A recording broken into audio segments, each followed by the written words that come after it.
¿Y si te dijera que hubo una noche, hace más de 60 años, en la que dejé de ser niña no porque crecí, sino porque me arrebataron todo? ¿Y si te contara que no fue este tiempo el que me quitó la inocencia, sino un hijo del patrón que pensó que por tener poder también tenía derecho sobre mi cuerpo? Me llamo Soledad Márquez de la Cruz, tengo 84 años y aunque mis manos tiemblen y mis rodillas ya no me sostengan como antes, mi memoria está intacta. Nací en 1940 en un pueblito escondido entre los cerros de Zacualpan, en el Estado de México, donde la tierra era tan roja como la sangre que corría en silencio en muchas casas, porque allá, cuando una mujer sufría, lo único que le enseñaban era a callar y a seguir sirviendo. Hoy, después de tanto tiempo, decidí contar mi historia, no porque me guste revivir el dolor, sino porque ya no quiero que mi silencio proteja a quienes me hicieron daño. Porque si una sola mujer, una sola jovencita que me escuche, siente que su historia también merece ser dicha, entonces todo este dolor habrá servido de algo. Antes de seguir, me gustaría saber algo de ti. ¿Desde qué parte de México me estás viendo? Déjamelo en los comentarios. Me gusta pensar que mientras hablo, mi voz llega hasta tu casa, como si estuviéramos compartiendo un cafecito en la sombra de una bugambilia, como si me tomaras de la mano y me dijeras: aquí estoy, abuela, no estás sola. Y si algo de lo que estás a punto de escuchar toca tu corazón, si alguna vez también sentiste miedo, vergüenza o te hicieron creer que tu dolor no valía, te pido que me ayudes. No con dinero, no con regalos, solo haz algo por esta vieja que por fin se atrevió a hablar. Suscríbete al canal, comparte este video con alguien que lo necesite y sobre todo comenta aquí abajo la frase "yo también merezco volver a empezar". Si veo esa frase muchas veces, sabré que mi historia no fue en vano, que del otro lado hay corazones que laten con empatía y oídos dispuestos a escuchar lo que me callé por tanto tiempo. Mi historia comenzó en ese rinconcito de Zacualpan, donde nací entre gallinas, tortillas en el comal y costales de frijoles. Éramos pobres, muy pobres, de esas familias donde un huevo se repartía entre 3 hermanas y donde el pan dulce se guardaba para los muertos en Día de Muertos. Pero en casa abundaba algo: talento con la aguja. Mi abuela Tomasa, aunque sus dedos ya estaban torcidos por la artritis,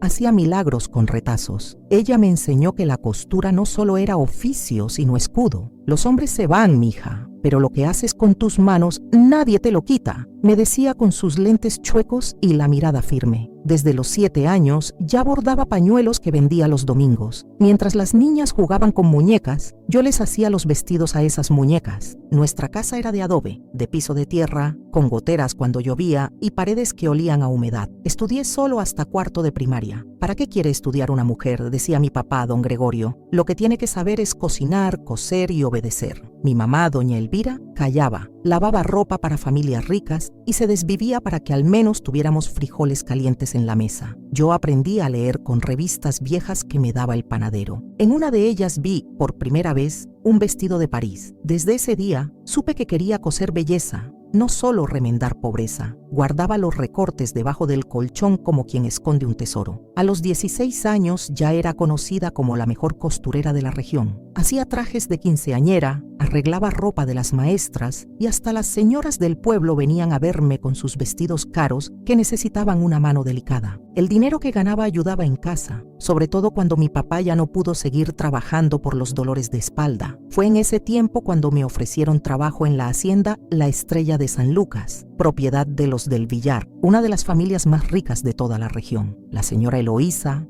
matriarca de la casa, me vio arreglando un vestido en la tienda del pueblo y me dijo: «Tienes manos de oro, niña, me haces falta en la casa». Me prometió cama, comida y buen salario. Mi mamá lloró cuando me fui. Mi papá dijo: «Ojalá te cases con alguien de bien allá, que salgas de esta vida dura». Pero si él hubiera sabido lo que en realidad me esperaba, quizá me habría abrazado más fuerte ese día. La hacienda era imponente, cortinas de encaje, escaleras que crujían como si contaran secretos, vajillas de porcelana y pisos tan brillantes que reflejaban tu cara. Me asignaron un cuartito junto a la cocina, con una cama solo para mí, una mesita para bordar y una ventana que daba al huerto de naranjos. Nunca antes había dormido sola ni había tenido silencio para mí. El trabajo era intenso, pero gratificante. Arreglaba la ropa de doña Eloísa y de sus hijas, Regina y Aurora. A veces me pedían copiar modelos de revistas extranjeras y ahí era cuando me sentía realmente feliz, transformando tela en sueños. Todo marchaba bien, hasta que llegó Leonel, el hijo mayor de doña Eloísa, recién regresado de la capital, con su ropa fina, su mirada altanera y una sonrisa que parecía esconder algo oscuro. Desde que me vio, no dejó de buscarme, primero con halagos, luego con insinuaciones. Ese vestido te queda perfecto, Soledad,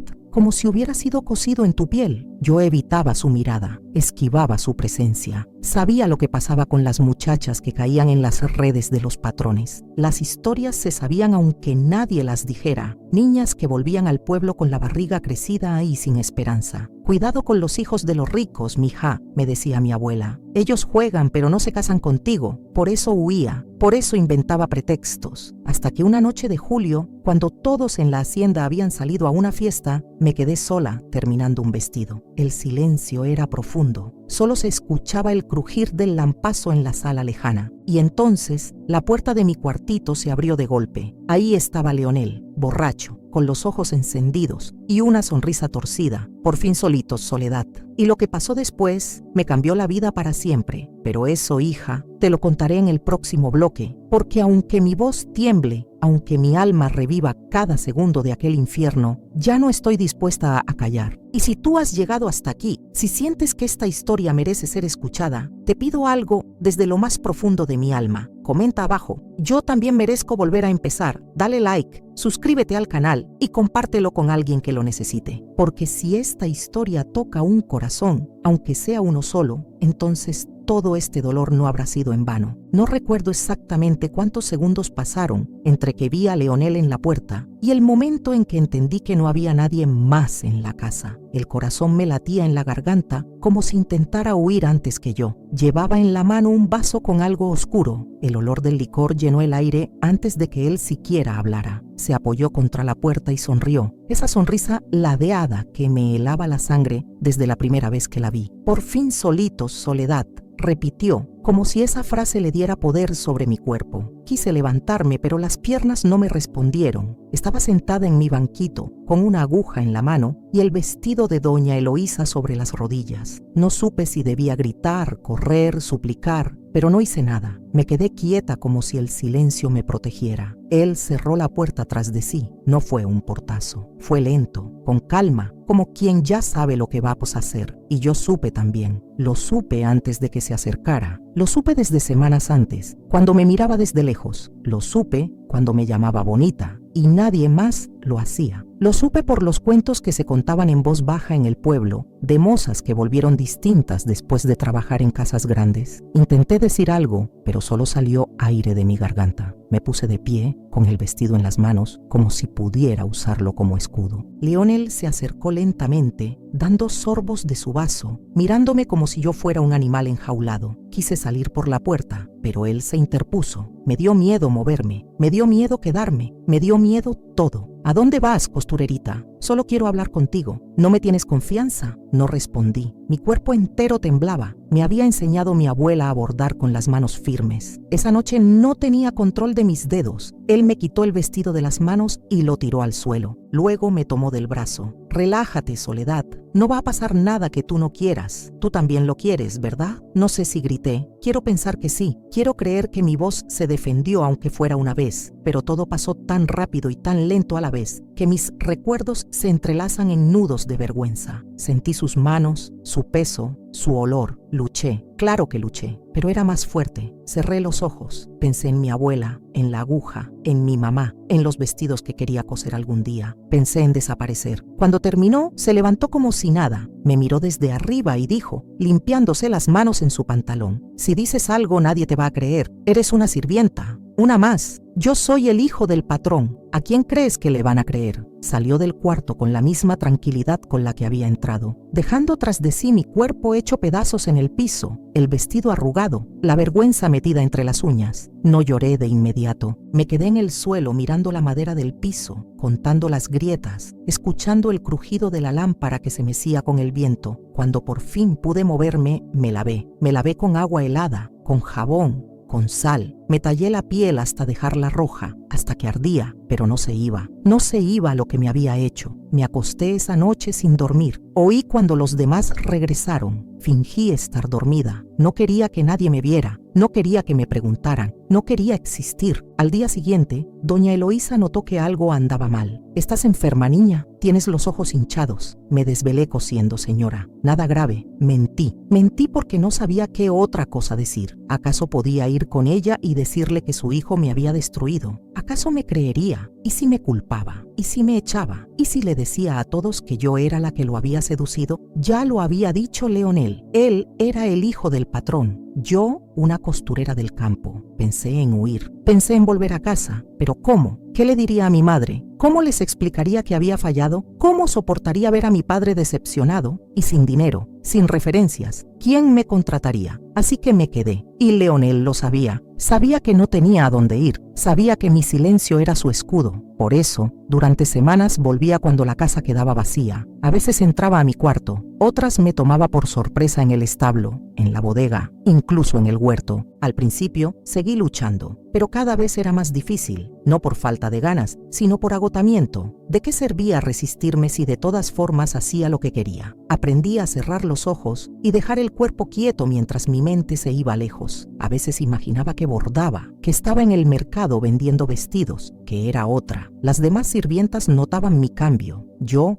que siempre hablaba, que siempre reía, ahora vivía en silencio. Decían que estaba triste por un amor perdido, que quizás extrañaba a alguien del pueblo. Nadie imaginaba lo que realmente pasaba, hasta que un día, en octubre, supe que algo no estaba bien. Mi regla, tan puntual como el canto del gallo, no llegó. Pensé que era el estrés, el miedo, pero pasaron 2 semanas, 3. Luego vinieron los mareos, las náuseas, y lo supe. Lo supe sin necesidad de confirmación. Estaba embarazada. Llevaba dentro de mí una vida que no había pedido, un hijo del miedo, una semilla sembrada en la oscuridad. No sabía qué hacer, no podía decírselo a nadie. Lo escondí como se esconde una carta maldita. Comencé a usar ropa más suelta. Me levantaba temprano para vomitar en secreto. Decía que tenía mal del estómago. Nadie sospechó, o eso creía. Un día, mientras ayudaba a pelar papas en la cocina, doña Josefa, la cocinera, me miró fijo. Tenía esos ojos de mujer vieja que ya ha visto demasiado. ¿De cuántos meses estás, niña? Me congelé. Se me cayó la papa. Sentí que el alma se me escapaba por la boca. No te preocupes, no se lo diré a nadie, pero tienes que pensar bien qué vas a hacer. Esa barriga no se puede esconder para siempre. Esa noche lloré como no lo había hecho desde niña. Me abracé el vientre y por primera vez le hablé a la criatura que crecía dentro de mí. No tenía la culpa. No pedí venir al mundo así, pero ya estaba allí, y yo era su madre. Decidí enfrentar a Leonel. Fui a buscarlo al establo donde solía estar por las mañanas. Cuando me vio, sonrió, creyendo que iba a suplicarle algo, pero fui directa. Estoy embarazada. Su sonrisa se borró. ¿Y qué esperas que haga? ¿Cómo sé que es mío? Tú te acuestas con cualquiera aquí. Le di una bofetada. No lo pensé, solo lo hice. Su reacción fue inmediata. Me agarró del brazo con tanta fuerza que me dejó moretones. Escúchame bien, malnacida. Si vuelves a decir eso, te juro que te entierro viva. Yo puedo hacer que tu familia no consiga trabajo nunca más. ¿Entendiste? Me empujó con tal fuerza que caí sobre el heno. Me quedé ahí, llorando, revolcándome en la humillación. Cuando recuperé la calma, fui con doña Josefa. Le conté todo. No me juzgó. Me sirvió un té. Luego me dio una dirección. Es de una mujer en la capital. Ayuda a muchachas como tú. No es lo que piensas. No hace abortos. Da refugio. Cuida. Ayuda a encontrar familia para los bebés si no puedes quedártelos. Una semana después, todo se desmoronó. Doña Eloísa encontró un calendario donde yo marcaba mis reglas. Vio que llevaba 3 meses sin anotación. Me confrontó. Yo no supe qué decir. Me gritó. Me echó de la casa. No supliqué. No lloré. Recogí mis cosas, mis hilos, mis agujas, mis recuerdos. Doña Josefa me preparó un paquete de comida y me dio el papel con la dirección de la mujer de la ciudad. Me abrazó. Esto no fue tu culpa. Que nunca te convenzan de lo contrario. Salí por la puerta trasera como una ladrona. Pero no me llevaba nada que no fuera mío. Me llevaba a mí y a mi hijo. Me subí a un camión de leche que iba a la capital. El conductor, un hombre silencioso, no hizo preguntas. Me miró y solo dijo: sube, pero si vas huyendo no me digas. No huyó. Buscó un lugar donde empezar de nuevo. Durante el camino sentí por primera vez el movimiento dentro de mi vientre. Era suave, como una burbuja, como si me dijera: estoy aquí, mamá, no estás sola. Y así, con una promesa en los labios, con una maleta vieja y un corazón roto, me adentré en la ciudad buscando a esa mujer que me habían dicho que podía ayudarme. Su nombre era Doña Jurema y su casa, según me dijeron, tenía una bugambilia floreciendo en la entrada. Con el papel en la mano caminé por calles que nunca había visto, entre luces que me cegaban y ruidos que me asustaban, pero no me detuve. No podía, porque por primera vez, después de tanto dolor, yo sentía que estaba haciendo algo por mí. Llegué a la capital al anochecer. Nunca había estado en una ciudad grande. Las luces, los autos, el bullicio de la gente que caminaba como si llevara prisa para salvar el mundo. Todo me abrumaba. Cada esquina me parecía un laberinto, cada rostro una amenaza o una esperanza. Llevaba el papel que doña Josefa me había dado, con la dirección escrita en lápiz sobre un pedazo de cartón de caja de jabón. Casa Azul, calle Benito Juárez, número 186, bugambilias en la entrada. Eso decía. Lo apretaba entre los dedos como si fuera un talismán, como si ese pequeño rectángulo pudiera protegerme de todo lo que venía arrastrando. Caminé sin rumbo claro. Pregunté a una señora que vendía café en la esquina si conocía la calle. Me miró de arriba abajo con una mezcla de curiosidad y lástima. Después de un momento, me apuntó hacia una calle empedrada, más estrecha que las otras, donde las casas parecían más antiguas y el ruido era un poco menos ensordecedor. Es por allá, pero ten cuidado, mija. A estas horas no es bueno que una muchacha como tú ande sola. Le agradecí. Caminé con el corazón en la garganta. A cada paso, sentía que alguien me observaba, que alguna sombra me seguía. La ciudad tenía ese efecto. Hacía que hasta la propia respiración se sintiera ajena. Cuando por fin encontré la Casa Azul con bugambilias colgando del muro, sentí que el pecho se me apretaba de nervios, de miedo, de algo que no sabía nombrar. Era una casa modesta de una sola planta, con rejas oxidadas en las ventanas y una luz tenue filtrándose por la puerta entreabierta. Me acerqué con pasos temblorosos. Dudé, pensé en volver, pensé en dormir en la calle si era necesario. Pero luego recordé que no solo cargaba una maleta y un corazón herido, también llevaba una vida dentro de mí, y por esa vida tenía que tocar. 3 golpes, secos, como quien no quiere molestar pero necesita desesperadamente ser escuchado. La puerta se abrió lentamente. Frente a mí apareció una mujer de unos 50 años, complexión robusta, cabello negro con algunas canas y ojos que me miraron directo, sin juicio, pero con una profundidad que me asustó. Vestía sencillo, pero su voz era suave, firme. ¿Sí? ¿Es usted doña Jurema? La misma. ¿Qué necesitas? Me mandó doña Josefa de la hacienda La Estrella. Me dijo que usted podría... No pude terminar. Mi voz se quebró. Las palabras se quedaron a la mitad de la garganta,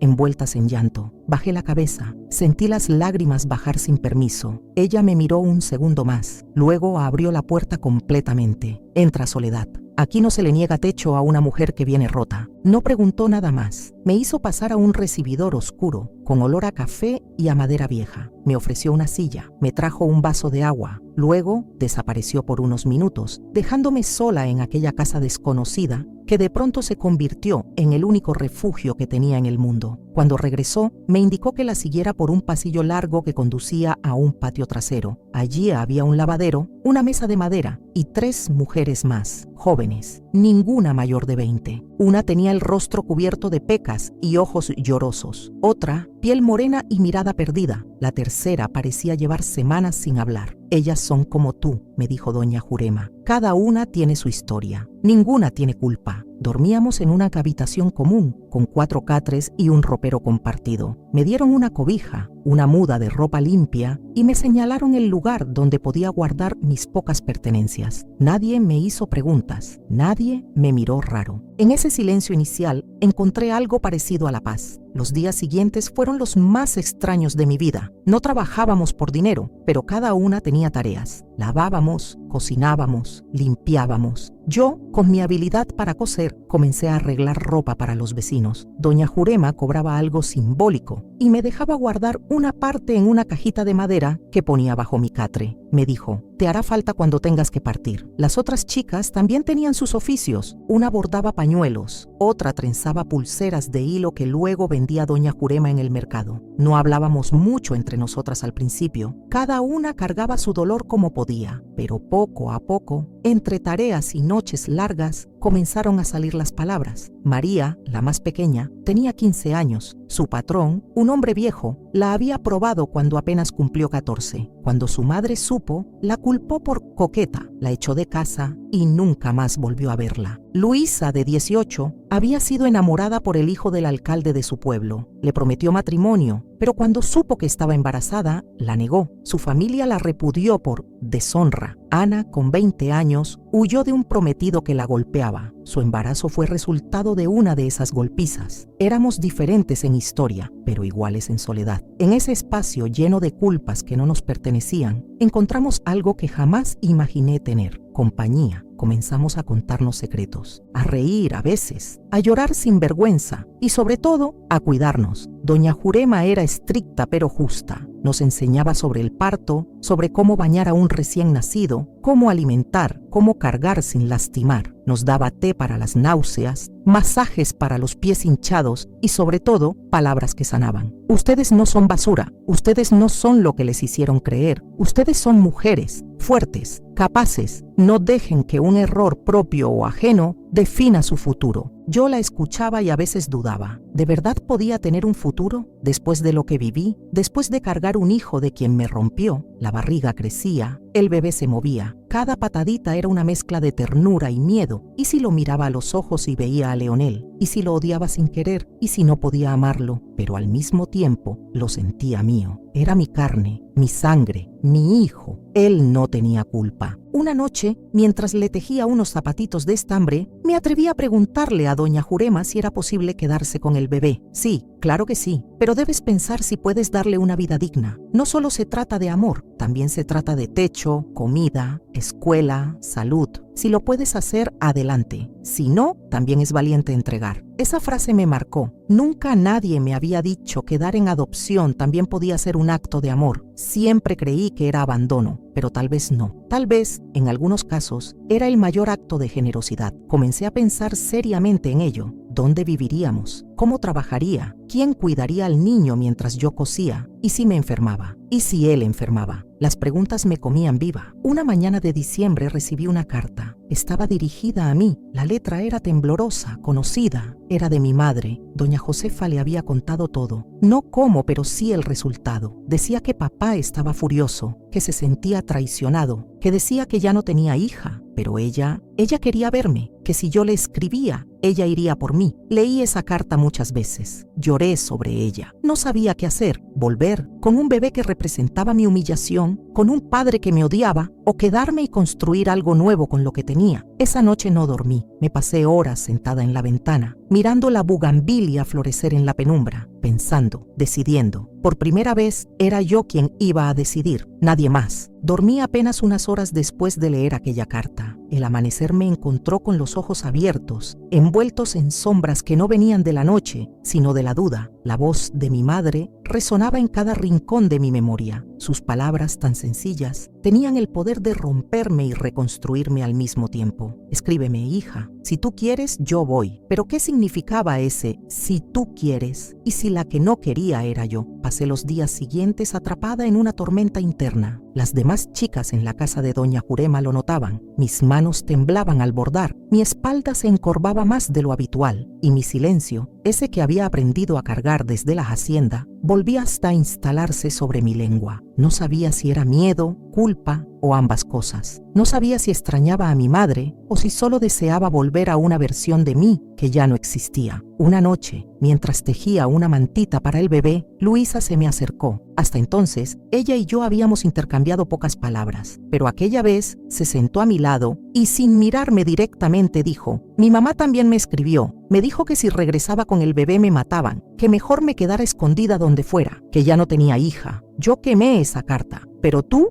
tienes otra madre, tú tienes una opción». No supe qué contestar. Ella se levantó y se fue, dejándome sola con mis pensamientos y la manta a medio terminar. A la mañana siguiente, decidí escribir una respuesta. Usé una hoja del cuaderno de tareas de la casa. No tenía mucho que decir, pero las palabras fluyeron como si estuvieran esperando ese momento hacía meses. Le conté a mi madre que estaba bien, que el bebé crecía fuerte, que estaba en un lugar seguro. No le conté los detalles, no le hablé de Leonel, ni de la hacienda, ni de la vergüenza. Solo le dije que necesitaba tiempo, que tal vez algún día volvería. No envié la carta. La guardé bajo mi almohada durante semanas. La leía cada noche y cada noche dudaba de mis propias palabras, hasta que una mañana de enero, mientras desayunábamos pan con café, doña Jurema me observó fijamente. Yo ya sabía que sus ojos no preguntaban en voz alta, pero exigían respuestas igual. Soledad, ¿ya pensaste qué harás con el bebé? Le respondí con un susurro. No lo sé. Ella asintió. Se levantó y sacó de un estante una pequeña caja de madera. La puso sobre la mesa frente a mí y la abrió. Dentro había fotografías, muchas, rostros de mujeres, hombres, parejas. Algunas sonreían con desesperación, otras mostraban tristeza,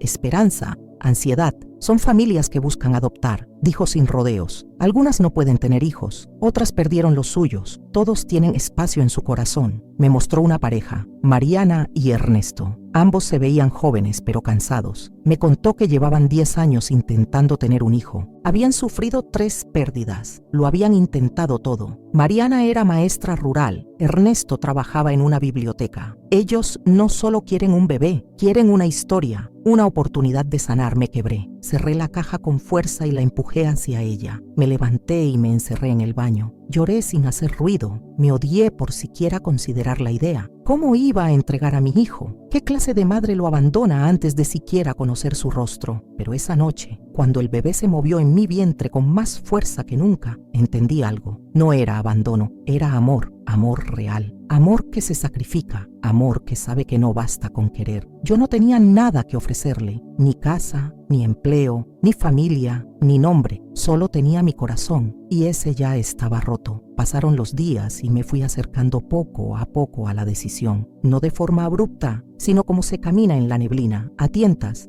dudando, tropezando. Una tarde, mientras bordaba en el patio, sentí una punzada en la espalda. Era fuerte. Me incliné, respiré hondo. Otra contracción llegó minutos después. Doña Jurema lo notó de inmediato. Corrió por agua caliente. Luisa y Ana prepararon las mantas. María me sostuvo la mano. El trabajo de parto duró horas. Grité, lloré, supliqué. Hubo un momento en el que pensé que iba a morir, pero no morí. Di a luz a un varón, con ojos cerrados y puñitos apretados. Lloró al nacer, fuerte, como reclamando su derecho a estar en el mundo. Me lo pusieron en los brazos. Era pequeño, calientito, frágil. Me miró, o eso quise creer. Lo llamé Elías, así, en secreto. Nadie lo supo. Era un nombre que siempre me había gustado. Significaba, Dios es mi Señor. En ese momento, quise creer que Dios estaba allí. Lo sostuve por horas. No quería soltarlo. Me embriagué con su olor, con su peso, con su calor. Le conté todo en susurros. ¿Quién era yo? ¿De dónde venía? ¿Por qué no podía quedarme con él? Le pedí perdón. Le prometí que estaría bien. 2 días después, Mariana y Ernesto llegaron. Vinieron con flores, con ropa, con nervios en los ojos. No sabían si debían mirarme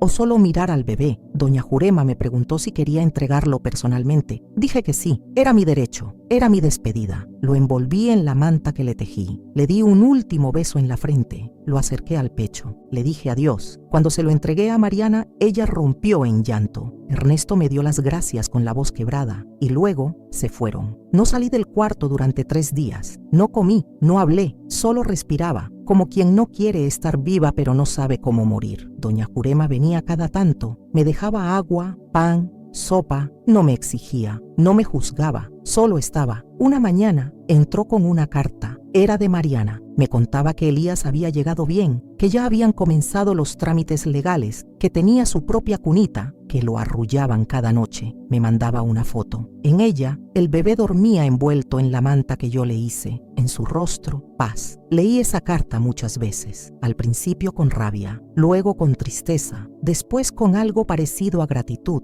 No sé si hice lo correcto, pero sé que hice lo posible. Los meses siguientes fueron de silencio y sanación. Me fui quedando quedando más tiempo en la casa de doña Jurema, ayudando a las nuevas chicas que llegaban. Escuchaba sus historias, les enseñaba a bordar, las acompañaba en sus partos. Me convertí en otra cosa, en otra mujer, más fuerte, más sabia, menos inocente, pero aún de pie. A veces por las noches, cuando la ciudad dormía y la bugambilia del jardín se movía con el viento, me permitía llorar. No de dolor, no de culpa, sino de amor. Un amor que había aprendido a soltar, a entregar. Nunca volví a saber de Elías, nunca pedí noticias, nunca pregunté, porque decidí que esa historia, la suya, ya no me pertenecía. Yo había escrito el prólogo, otros escribirían el resto, y eso estaba bien. Después de entregar a Elías, no me reconocía, me miraba en el espejo, pero no encontraba mis ojos. Había algo quebrado en mi mirada, algo que ya no era mío. Dormía poco, comía a medias, hablaba aún menos. Las chicas nuevas que llegaban a la casa de doña Jurema preguntaban si yo era muda, y quizá lo era, no porque mis cuerdas vocales hubieran dejado de funcionar, sino porque mi alma seguía escondida en alguna esquina oscura, acurrucada como un animal herido que no se atrevía a salir. Durante semanas solo existía. Me movía por inercia. Lavaba ropa, limpiaba la cocina, cosía ropa vieja que nadie más quería. Las puntadas eran mi único lenguaje. A través de cada hilo, intentaba tejer lo que quedaba de mí, porque cuando una mujer entrega a un hijo, algo dentro de ella también se va. No importa cuán correcta haya sido la decisión, no importa cuán noble haya sido el acto, la herida queda, no como una cicatriz cerrada, sino como un pozo que a veces se llena de lluvia. Un día, mientras remendaba una blusa en el patio trasero, doña Jurema se sentó a mi lado. No dijo nada durante un buen rato, solo observó cómo pasaba la aguja de un lado a otro, con los dedos entumecidos por la costumbre. ¿Tú sabes por qué hago esto, Soledad? ¿El qué? Recibir muchachas como tú, darles techo, escuchar sus historias. Negué con la cabeza, porque yo también estuve del otro lado de esta puerta una vez, hace muchos años. Fui la primera. Nadie me abrió, nadie me ayudó y sobreviví, pero sobrevivir no es lo mismo que vivir. Por eso decidí que si alguna vez lograba ponerme de pie, yo misma construiría la casa que no encontré. La miré por primera vez en mucho tiempo. Sus ojos no eran tristes, pero sí profundos, como si hubieran visto más de lo que cualquiera podría soportar. Tú también vas a ponerte de pie, Soledad. Aún no sabes cómo, pero lo harás. Esa noche pensé mucho en sus palabras. ¿Y si tenía razón? ¿Y si aún podía vivir, no solo respirar? ¿Y si mi historia no terminaba ahí, sino que apenas comenzaba? Al día siguiente, me levanté más temprano que de costumbre. Hice el desayuno para todas. Barrí el patio, lavé los manteles. Cuando doña Jurema se despertó, ya estaba todo hecho. Me miró sorprendida. No dijo nada, solo asintió con la cabeza. Esa fue mi primera pequeña victoria. Con el paso de los días, empecé a hablar con las nuevas chicas. Les mostraba cómo enhebrar la aguja sin temblar, cómo rematar una costura con firmeza, cómo coser botones sin que se caigan al primer lavado. Ellas me escuchaban, me hacían preguntas, algunas incluso sonreían, y yo también. No era alegría, no era felicidad, pero era un principio. Una tarde de marzo, doña Jurema me ofreció algo inesperado. «Quiero que te hagas cargo del taller», dijo, mientras me entregaba una caja con hilos y tijeras. «Ya no tengo la energía de antes, y tú tienes el talento. Las chicas necesitan una guía, y tú necesitas un propósito». Me quedé en silencio. Acaricié los hilos como si fueran pétalos. Respiré hondo. Acepté. Desde entonces, el taller fue mi refugio. Enseñaba por las mañanas, cosía por las tardes, escuchaba historias por las noches. Escuchaba tantas que a veces confundía las voces, pero no importaba. Cada historia era una piedra más en la estructura que intentaba reconstruir dentro de mí, y sin darme cuenta, pasó un año sin Elías, un año sin noticias, un año sin saber si hice bien, un año que me transformó. Un día, mientras caminaba por el mercado, vi una pareja con un niño de 1 año en brazos. El niño tenía el cabello oscuro, los ojos grandes. Por un segundo mi corazón se detuvo. ¿Era él? ¿Era Elías? Caminé tras ellos, temblando, pero cuando se volvieron, su rostro era otro. No era mi hijo, no era mío. Corrí al callejón más cercano, y lloré hasta quedarme sin aire, no porque me doliera que no fuera él, sino porque entendí que, aunque nunca más lo viera, siempre lo buscaría. Siempre habría una parte de mí que se preguntaría si estaba bien, si era feliz, si sabría que, en algún rincón del mundo, su madre pensaba en él cada noche antes de dormir. Esa misma noche volví a escribir. No una carta para mi madre, no un diario. Escribí para mí. Por primera vez, redacté todo lo que me había callado durante años, desde la primera vez que Leonel me miró con deseo hasta el momento en que le entregué a mi hijo a Mariana. Lloré mientras escribía. Reí también en algunos párrafos. Me sentí viva en otros. Fue catártico. Fue como escarbar una herida para que por fin pudiera sanar de verdad.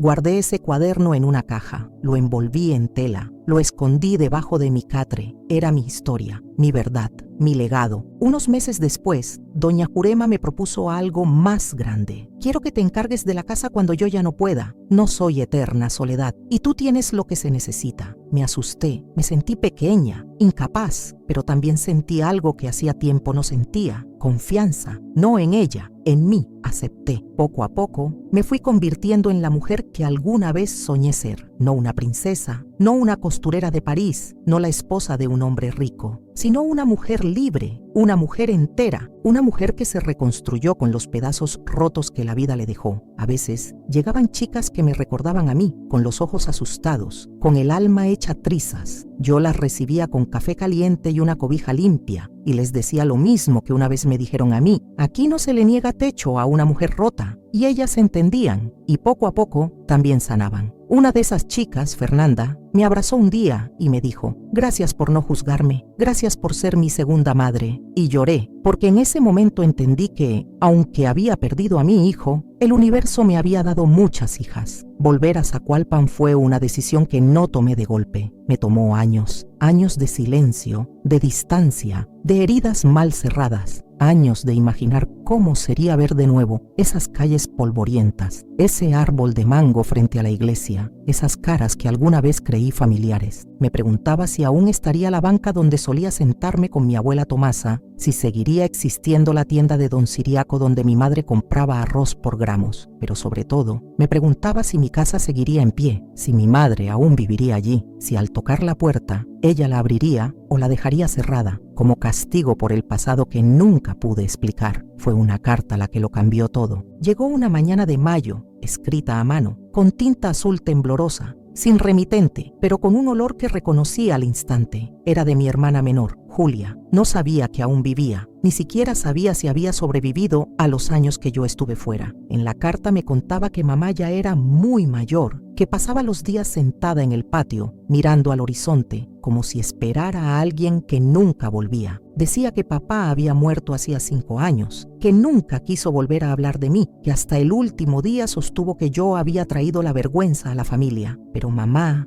al parecer, había cambiado con los años. Según Julia, en las noches preguntaba por mí, murmuraba mi nombre dormida, guardaba en una caja los recortes de tela que le mandé una vez, cuando estaba en la ciudad. Llevaba el pañuelo que bordé a los 17 años como si fuera una reliquia. No hablaba mucho, pero cuando lo hacía preguntaba: ¿y si Soledad regresa algún día? Esa carta me desarmó. Me hizo llorar como no lloraba desde que entregué a Elías, porque en el fondo, muy en el fondo, aún me dolía no haber tenido una despedida, no haber podido mirar a mi madre a los ojos y decirle que no fue mi culpa, que yo no pedí que me hicieran daño, que si callé fue por miedo, no por vergüenza. Guardé la carta por semanas. No respondí. No comenté nada con doña Jurema ni con las chicas del refugio, pero cada noche la leía bajo la luz tenue del pasillo. Y cada noche el deseo de volver crecía dentro de mí como un fruto que madura en silencio. Un día simplemente hice las maletas. No llevé muchas cosas, solo algo de ropa,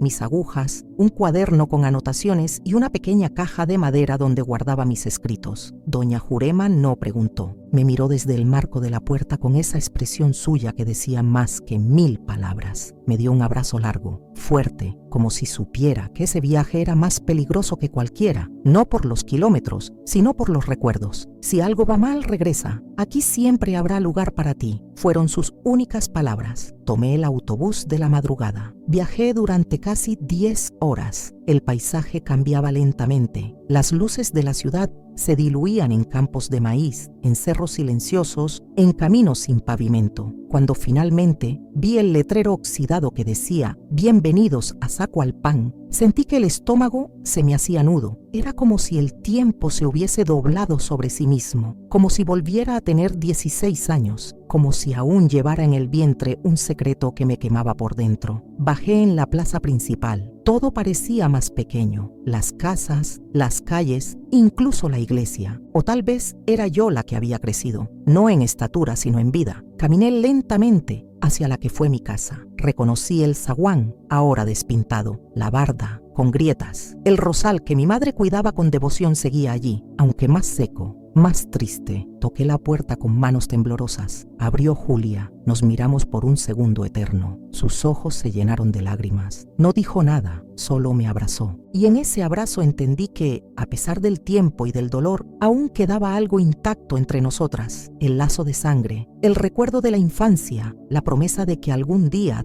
todo se explicaría. Mamá está en el patio, me dijo. No se mueve mucho, a veces no recuerda bien, pero creo que te reconocerá. Caminé con el corazón en la garganta. Cada paso me costaba más que el anterior. Al llegar al patio, la vi, sentada en su silla de mimbre con una manta sobre las piernas, la mirada perdida en el cielo, su cabello completamente blanco, su rostro arrugado, pero aún fuerte. No parecía frágil, parecía suspendida. Me acerqué despacio. «Mamá». Ella giró lentamente la cabeza, me miró, frunció el ceño. Por un momento creí que no me reconocía, pero luego sus ojos se abrieron de par en par, su boca tembló. Una lágrima rodó por su mejilla. «Soledad», susurró. «Pensé que estabas muerta». Me arrodillé a su lado, le tomé la mano, la besé. «Estoy viva, mamá, muy viva», aunque hubo momentos en que no lo estuve del todo. No hablamos mucho más ese día. Nos miramos, lloramos. Me acarició el cabello como cuando era niña. Me ofreció un pedazo de pan. Me sonrió. Y en esa sonrisa cabía todo el perdón que yo no sabía que necesitaba. Julia me preparó una habitación. Dormí en la cama que fue mía, aunque ahora más chica, más fría. Pasé unos días allí, caminando por el pueblo, mirando a la gente. Algunos me reconocieron, otros fingieron no hacerlo. Escuché susurros. «Mira, es la que se fue embarazada. Regresó pero sin el hijo. Dicen que vive con mujeres perdidas». No me importó. No era la misma Soledad que salió de allí años atrás. Ya no era la costurerita callada que se dejaba llevar por la vergüenza. Era otra. Más rota, sí, pero también más entera, porque aprendí que las grietas no te destruyen, solo te muestran por dónde ha entrado la luz. Una tarde mi madre me pidió que me sentara a su lado. Nunca te pregunté qué pasó, porque me daba miedo saber, pero hoy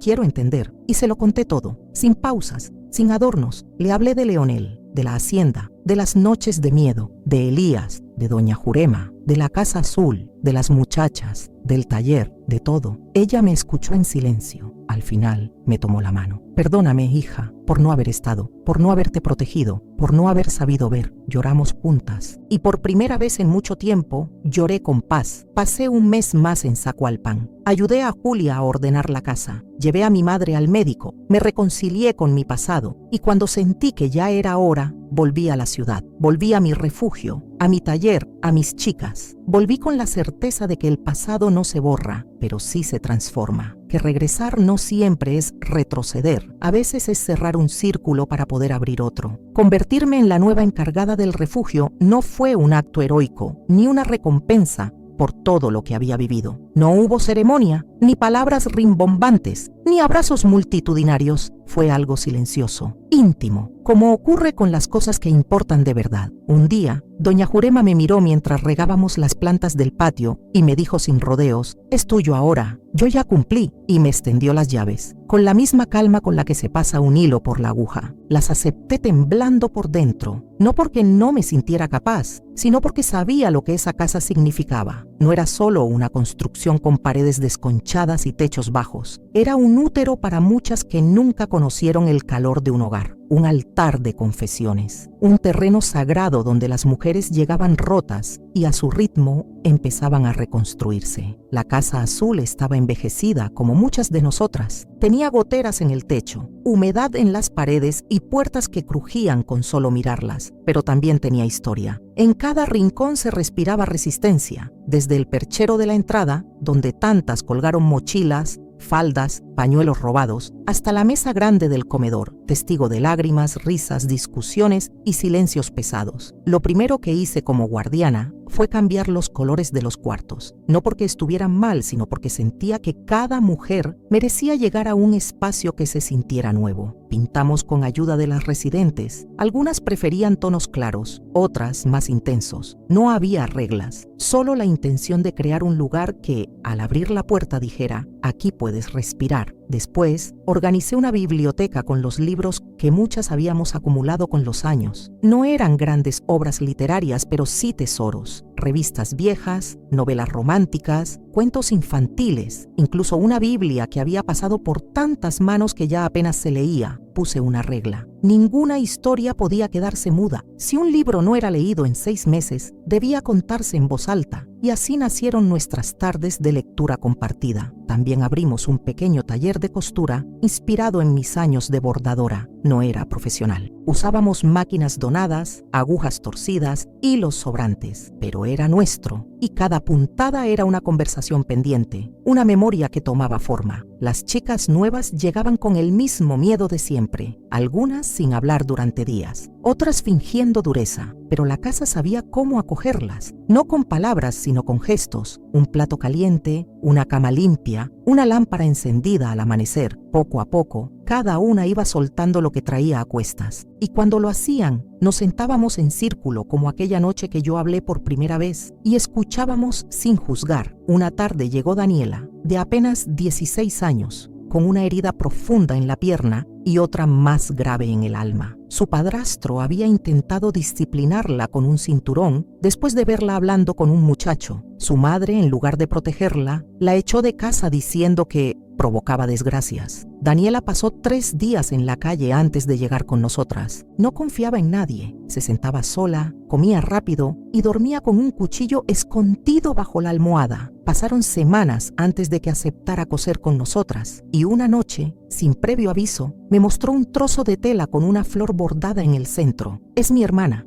dijo. «Se llama Mariana. La dejé allá. No pude llevarla. No supe qué decirle. Solo la abracé y al día siguiente tejimos una manta con ese bordado en el centro. Una manta que aún guardamos, símbolo de todas las que quedaron atrás, de todas las que no pudieron escapar. No todas las historias en la casa terminaban bien. Algunas regresaban con sus agresores, otras se perdían en las drogas. Una incluso desapareció una madrugada sin dejar rastro. Eso me rompía por dentro, pero aprendí que no se puede salvar a quien no se siente lista para salvarse, que el acompañamiento no garantiza resultados, solo siembra posibilidades. Con el tiempo, el refugio fue ganando respeto en la comunidad. Ya no éramos las desviadas o las locas, éramos mujeres que se ayudaban. Algunas madres empezaron a mandar a sus hijas para que aprendieran costura, cocina, lectura, y poco a poco, sin darnos cuenta, nos convertimos en una especie de faro, una luz modesta pero constante. En una reunión propuse algo que cambió nuestra dinámica para siempre: escribir nuestras historias, no como víctimas, sino como sobrevivientes. Cada mujer tendría su libreta, su tiempo, su ritmo. Nadie leería lo ajeno sin permiso, pero el simple acto de escribir nos transformó. Muchas descubrieron que tenían voz, que podían nombrar lo que antes era sombra. Yo también escribí, no por vanidad, sino porque quería dejar algo cuando ya no estuviera, un testimonio, un mapa para quien viniera detrás. Los años fueron pasando. Algunas mujeres regresaron para agradecer, otras para llevarse a otra amiga en apuros. Una vez vino un grupo de periodistas, querían hacer un reportaje. Dijimos que no, la casa no era un espectáculo, era un santuario. Lo que ocurría allí pertenecía a quienes lo vivían, no al morbo ajeno. Una noche me quedé sola en la sala. Había apagado las luces. Solo quedaba encendida la lámpara del rincón, esa que doña Jurema usaba para leer. Me senté en su sillón, cerré los ojos y escuché. No había silencio. Había ecos, voces, llantos antiguos, risas nuevas. Como si las paredes respiraran memoria. Pensé en Elías, en si algún día tocaría esa puerta, en si alguna vez, en otro lugar, en otra vida, me reconocería. No sentí tristeza, sentí plenitud. Comprendí que no hay redención total, que el pasado no se borra, pero se resignifica, que una vida rota no es una vida perdida, es una vida con cicatrices, y las cicatrices son mapas de supervivencia. A veces creemos que lo hemos dicho todo, que ya no hay más heridas por nombrar, más recuerdos por revivir, más dolores por escribir. Pensamos que el pasado ha sido debidamente archivado en algún rincón del alma, sellado con lágrimas, y que nada ni nadie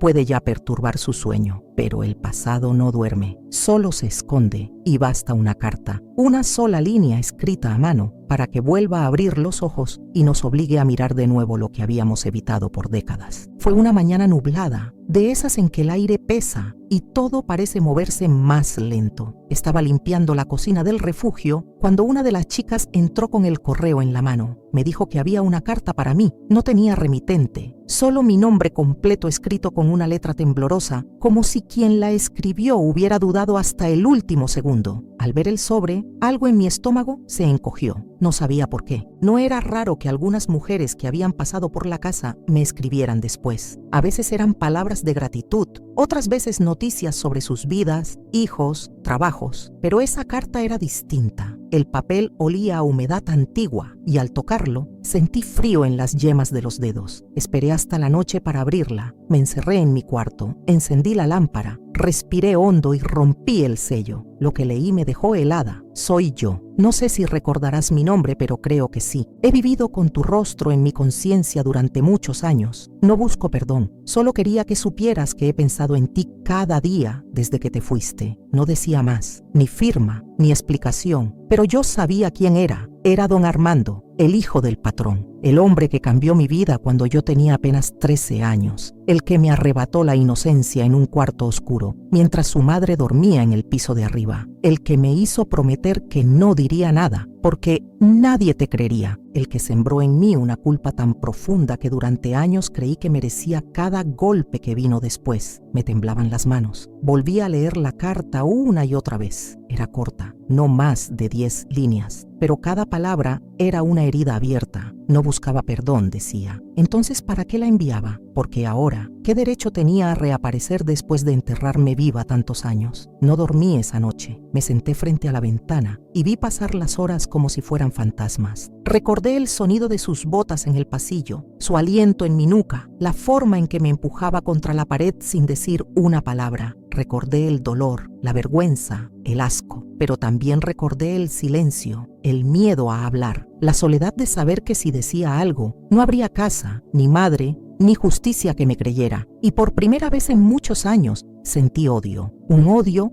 que me quemaba por dentro, no porque quisiera venganza, sino porque entendí cuánto tiempo había vivido con esa herida abierta sin nombrarla por su nombre. Había hablado de abusos, de traumas, de entregas forzadas, pero nunca lo había nombrado a él. Nunca Moni había dicho, fue Armando, porque parte de mí seguía siendo esa niña asustada que creía que nombrarlo lo traería de vuelta. Durante días, llevé la carta conmigo a todos lados, la guardaba en el bolsillo del delantal, la sacaba y la leía en los momentos más inesperados, mientras cortaba verduras, mientras tendía las camas, mientras escuchaba a otra mujer contar su historia, como si buscara entre esas líneas una explicación que nunca llegó, hasta que un día decidí responder, no porque él lo mereciera, sino porque yo lo necesitaba. Escribí en una hoja de cuaderno escolar, con letra firme sin adornos. No te perdono, no te odio, pero no te concedo el poder de aparecer ahora como si todo pudiera cerrarse con una carta. Yo reconstruí mi vida sin ti, con sangre, con lágrimas, con valentía. No me debes perdón, me debes justicia, pero ya no espero nada de ti. Esta será nuestra última conversación. Yo sí recordaré tu nombre, pero no para cargarlo, sino para liberarme de él. No la envié, no tenía dirección, ni siquiera sabía si la carta original había sido realmente suya, pero al escribirla, algo dentro de mí se quebró y luego se acomodó. Guardé la carta en una caja donde conservo los escritos más duros, la misma caja donde están los dibujos que hice de niña, los papeles del hospital donde di a luz, la foto borrosa de mi madre sentada junto al ropero, todo lo que alguna vez quise olvidar y aprendí a mirar de frente. Esa noche reuní a las mujeres del refugio. No conté detalles, pero hablé del peso de los nombres, de cómo a veces callamos no solo por miedo, sino por vergüenza, y cómo esa vergüenza no nos pertenece, nos fue impuesta. nos la colgaron al cuello para que bajáramos la mirada, para que dudáramos de nuestra propia historia. Les pedí a cada una que escribiera el nombre de quien les robó algo, no para publicarlo, no para denunciarlo si no lo deseaban, solo para sacarlo de adentro, para romper el silencio de una vez. Algunas se negaron, otras escribieron con rabia. Una lloró mientras escribía, pero al final todas lo hicieron. Esa noche hicimos una fogata en el patio y una a una arrojamos esos papeles al fuego. No fue una solución mágica, no borró el dolor, pero fue un acto de poder, un gesto que decía: esto pasó, pero ya no me define. Después de eso, comencé a hablar con más claridad sobre mi historia, ya no solo como una víctima de abuso, sino como una mujer que había enfrentado a su agresor, aunque fuera con una carta sin destino. En cada charla,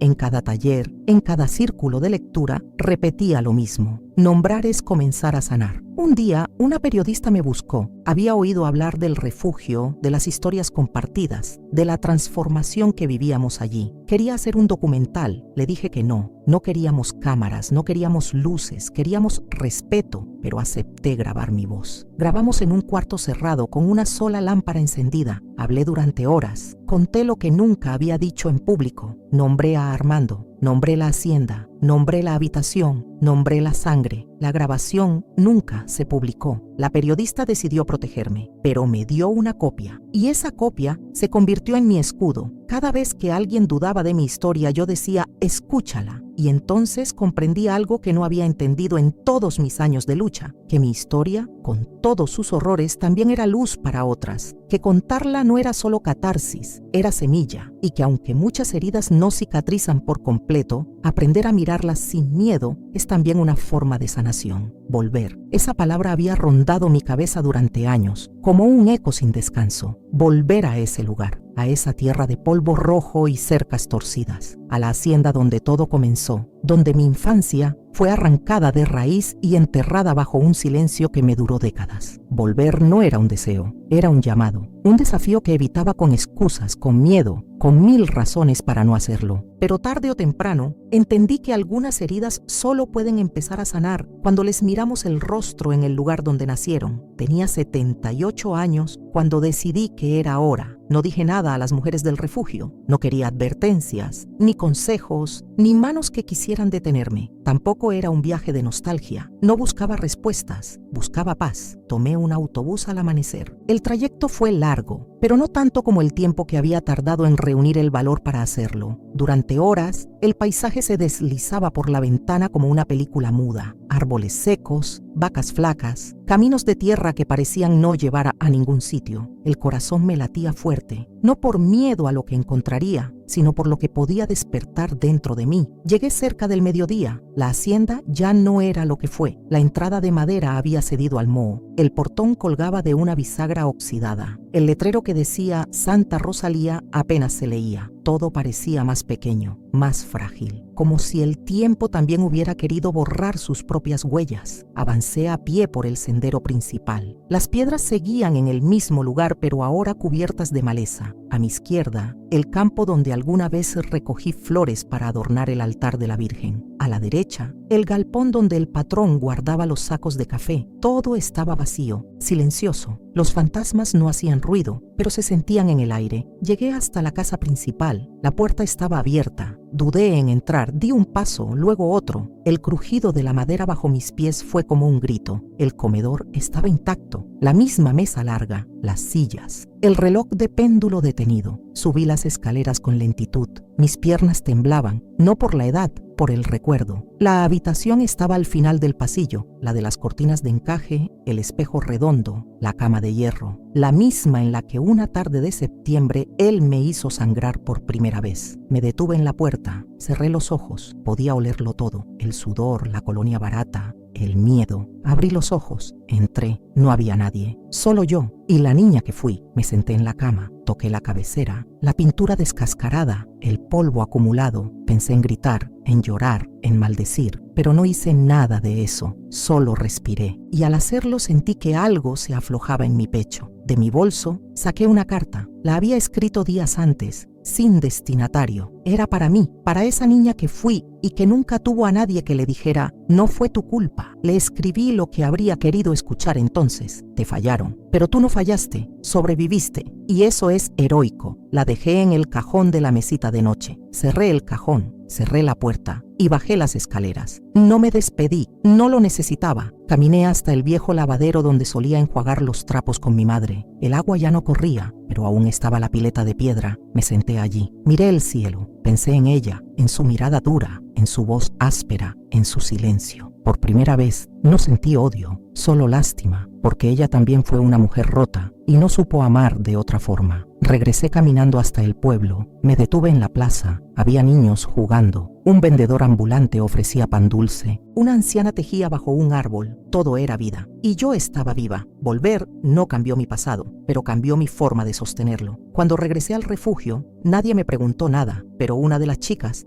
la más joven, me abrazó sin decir palabra, como si supiera. Desde entonces, cada cierto tiempo, organizamos viajes simbólicos, no a la hacienda, no a lugares físicos, sino a memorias que cada una necesita enfrentar. A veces esos viajes ocurren en la sala de lectura, a veces en el patio, bajo las estrellas, a veces en una carta que nunca se envía. Lo importante no es dónde, es atreverse a caminar dentro de uno mismo. He vivido mucho, he llorado más de lo que creí posible, he amado con miedo y con fuerza, he sido madre sin saber cómo, he sentido rabia, culpa, esperanza, pero sobre todo he resistido. Y si algo quiero dejar como legado, no es una historia triste ni una denuncia, es una certeza. No estamos solas, nunca lo estuvimos, solo nos hicieron creerlo. Si alguna vez te sentiste como yo, si también has cargado con un silencio que no te pertenece, te invito a que lo sueltes, que hables, que escribas, que mires atrás, no para quedarte allí, sino para entender que sigues caminando, porque cada paso que damos es una forma de decir, sigo aquí, no me destruiste, no me borraste. Dicen que el tiempo lo cura todo, pero no es verdad. El tiempo no cura, solo pasa. Somos nosotras las que con el alma hecha trizas decidimos coser cada pedazo de nosotras con hilos de coraje. Somos nosotras quienes, en medio de la noche más larga, elegimos respirar, vivir, aunque duela, aunque arda. Hoy tengo 84 años.